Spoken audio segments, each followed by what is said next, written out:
Hello everyone, welcome back if you love coin mysteries and flipping small change into surprising finds. You're in the right place. In this video we cover the history and specs of the 1969 S. Jefferson nickel. The definition of fine grade, average market values for that grade today. The special error/variety coins that can bring big money. And practical tips for identifying and selling your coin. I'll show pictures and point out the exact details to check. Let us jump in. When most people look at a nickel, they think it's just 5 cents. But in the world of coin collecting, even a simple nickel can hold a story. And sometimes, surprising value. One coin that often sparks curiosity is the 1969 S. Jefferson nickel. This coin was struck at the San Francisco Mint. It carries the famous S Mint mark. And while it may seem ordinary at first glance, collectors know that every detail counts. In this video, we're going to take a deep dive into the 1969 S nickel. Its history, its design, its grading, what fine condition really means, what the market says about its value today in U.S. dollars, and why some examples of this coin are worth a fortune while others remain worth only face value. So, let us begin the journey into the story of the 1969 S. Jefferson nickel. The Jefferson nickel design goes back to 1938 when it replaced the Buffalo nickel.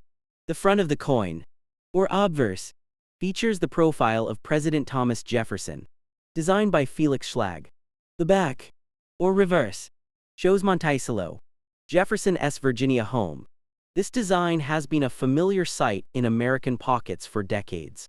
By the late 1960s, coin production was in full swing, and the San Francisco Mint was busy striking millions of coins, including the 1969 S nickel.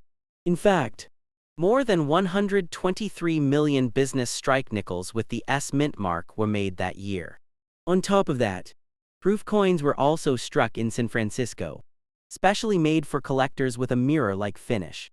Now let us talk about condition, because this is where most people get confused. The grading scale for coins runs from poor all the way to mint state. A coin in fine condition means it has been circulated and shows wear, but the design elements are still visible. On a Jefferson nickel in fine condition, Jefferson's hair will be smoothed down but still identifiable. His cheek and jawline are worn but clear, and Monticello on the reverse is visible, though the finer details like the steps are weak or blended. Fine condition coins are what you typically find in old change jars or coin rolls. They are not pristine, but they are not so worn that the design is barely there. So what is a 1969 S nickel in fine condition worth in today's market? The truth is that for most ordinary circulated examples, the value is modest. Price guides and coin dealers typically place a fine condition 1969 S nickel at just a few cents over face value, maybe up to $1 or $2 in some cases. For a regular worn coin, there isn't a big premium, simply because so many were made and so many survive today. If you have one in your collection or pocket, chances are it won't be worth more than the change in your wallet. But don't lose hope, because there are exceptions. And this is where things get interesting. Certain 1969 S nickels can be worth far more than just a few cents. One factor that drives up value is the strike quality.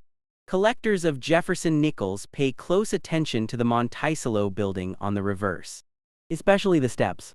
When all 6 steps are fully visible and separated, it's called a full steps nickel. Full steps nickels are rare for many years, including 1969. Because striking quality at the time often left the steps weak or incomplete. If you manage to find a 1969 S with full steps in high grade, the value can jump from a few dollars to hundreds, even more depending on condition. Then there are proof coins. The San Francisco Mint struck proof nickels in 1969 for collectors, and these are usually found with mirror-like fields and frosted devices. In lower grades, they might sell for only a couple of dollars, but in pristine proof 69 or proof 70 condition, especially with a strong cameo contrast, values can climb into the hundreds of dollars. These proof coins were never meant for circulation. So if you find one, it likely came from a proof set. Another factor that can skyrocket value is mint errors and varieties. In some years, double die nickels were produced, where parts of the design appear doubled due to a mistake in the die-making process. Off-center strikes, broad strikes, and other unusual mint errors also sometimes appear. A confirmed double die or dramatic error from 1969 could make a nickel worth hundreds, thousands, or even tens of thousands of dollars, depending on rarity and demand. In fact, there have been reports of rare Jefferson nickel varieties from this era selling for eye-popping prices at auction. While those are extraordinary and not the everyday coin, they show that even a small denomination like a nickel can turn into a valuable treasure if the right error is present. So how do you know if your 1969 nickel is just a common fine condition piece worth pocket change? Or something more? Start by examining the mint mark carefully. Make sure it is an S and not worn off. Look closely at the date and lettering for signs of doubling. Study Monticello on the back and pay special attention to the steps. If you can see complete steps, your coin might be worth much more than normal. A magnifying glass or a 10x loop can really help.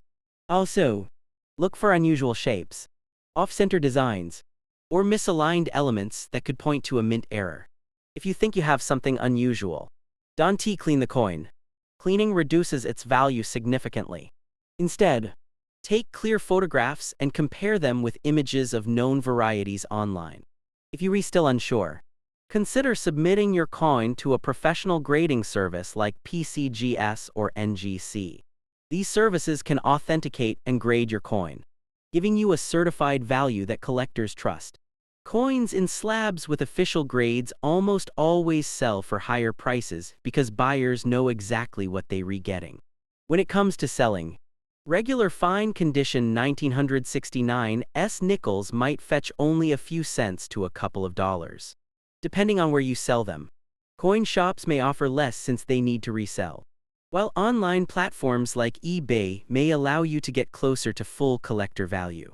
For high-grade coins, proofs, full steps examples, or rare errors, auction houses and online auctions are often the best way to reach serious collectors willing to pay premium prices. To summarize, a typical 1969 Jefferson nickel in fine condition is worth very little beyond its face value, often just a few cents to a couple of dollars. But hidden among them are coins that can command serious money, especially if they are proofs, full steps examples, or mint errors. That's the beauty of coin collecting. Sometimes the most ordinary-looking coins can hide extraordinary stories and unexpected value. So the next time you come across a 1969 nickel, take a closer look. Don't assume it's just another coin. Check the details, study the design, and remember that while most of them are only worth pocket change, a select few can be worth far more than you imagine. That is the excitement and mystery of the hobby.